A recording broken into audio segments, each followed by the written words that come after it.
Доста проекти направивте овдека во општината. Па, председателе, прво школа. Најосновното нешто, 87 милиони.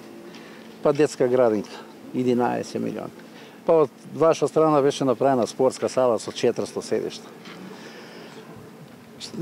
Игралишта тениски, игралишта за мал фудбал, фудбалски стадиони исто од вашата влада направена, Агенција за млади и спорт. Значи, народот не да е задоволен, мислам дека е презадоволен од владата, предводена од ВМРО ДПМН, и тоа не го забораваат, и не го забораваме, и тоа ќе го кажеме на локалните избори. Сега што ќе бидат. Добро.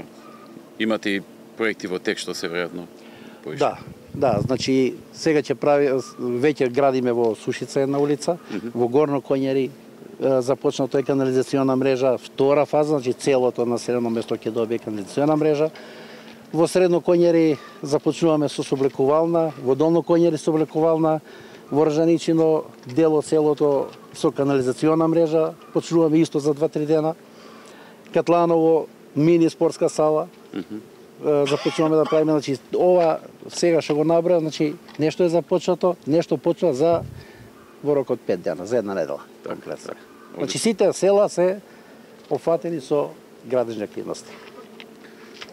Тука најголема придобивка е, според мене, зоната, која обезбедува многу работни места. Ова е исто така елементарна работа за секој човек и за секој домаќинство. Меѓутоа, зоната е нешто што ве одвојува од некои други. Што ја дава дополнителна вредност на оваа општина.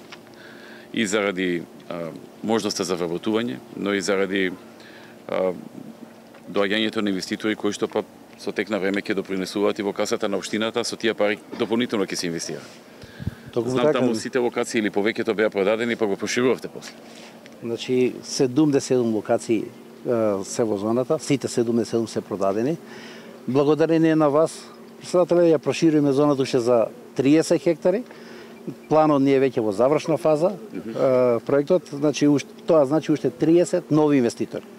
Имаме, значи, огромен интерес како на странски, така и на домашни инвеститори за што побрзо да се реализира планот и да можеме да почнеме со продажба на тие парцели, но ќе чекаме, значи, да поминат избори и после изборите тогаш ќе биде и можноста за да можеме да ги продаваме парцелите, значи планот ќе биде во функција. Така, од тие 77 колку почна со градба? Некаде околу 30. Веќе почнати се да градат, а две во функција се. Веќе во функција ни е Квенбергер, во функција ни е бензинската на Мак Петрол, во функција ни е Глобко Глобек сега што ја купија Флора МК, они веќе тоа е огромна светска фирма која веќе гради уште еден магазин од 4000 метри квадратни и 600 метри квадратни административен дел. Тоа е прва фаза. Што ми ја заврша таа фаза? Уште 4000 метри квадратни ќе градат. И према она што го изјавија вчера, баш разговараме со нив, значи сега имат околу 70 луѓе кои работат таму и во најава се со завршување на првата фаза уште 170 до 180 нови вработувањата имаме. Е добро. Тоа значително ќе ја намалува дополнително стапката на невработеност овде во општината. Не знам колку е сега, но ќе оди надоле. Председателе, еве ја ќе кажам само еден пример.